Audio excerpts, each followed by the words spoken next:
Hello, my name is Surah Chalabi. My project is a multiple treatment designed to reduce hand and toilet behavior in students with autism. For my project, I focused on reducing Benny's hand and toilet behavior. Benny is a 13-year-old nonverbal student with autism who recently returned to school after long absence. During toileting, he often tries to place his hands in the toilet water. This behavior is unsafe and hygienic and prevents him from becoming more independent with daily living skills. I chose to compare two interventions: standard toilet training procedures and toilet training paired with a sensory item.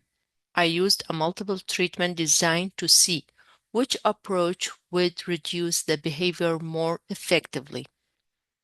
I collect data during Benny's regular bathroom routine, once per a day, for safety reasons.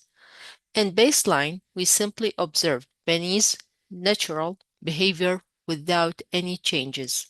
During intervention, in condition A, standard retraining, staff use prompts, blocking, and brace. In condition B, sensory item, Benny held a preferred item while completing the steps. Staff record of whether Benny attempted to put his hands in the toilet, how many toileting steps he completed independently, and any other safety behavior such as scratching or biting. In baseline, Benny attempted the behavior every time. With standard training, the behavior decreased but still occurred. With the sensory item, Benny showed fewer attempts to place his hands in the toilet, although he sometimes needed more prompting to complete the hygiene steps because the item distracted him. Overall, both interventions reduced the unsafe behavior, but the sensory item condition produced more consistent degrees.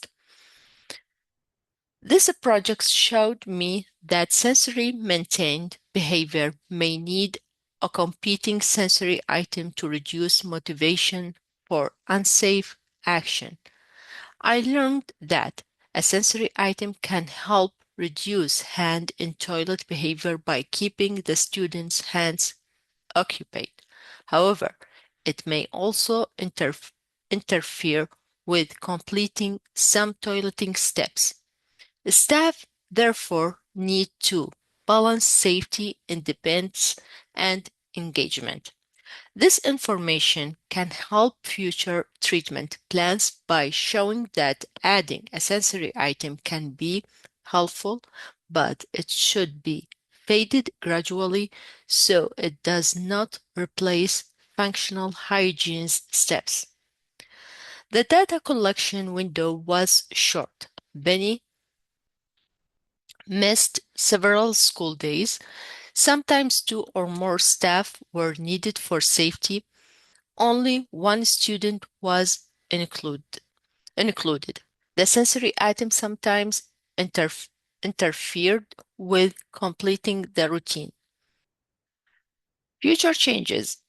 If I did this study again, I would extend the number of sessions in each condition, fade the sensory item more gradually, add reinforcement for completing routine steps independently, test generalization across multiple bathroom and staff, consider teaching Benny a functional alternative behavior.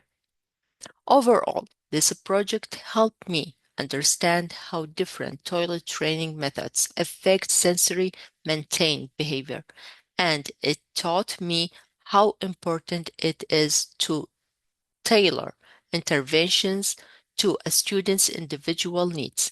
These results will help inform future toileting program for Benny and other students with similar challenges. Thank you.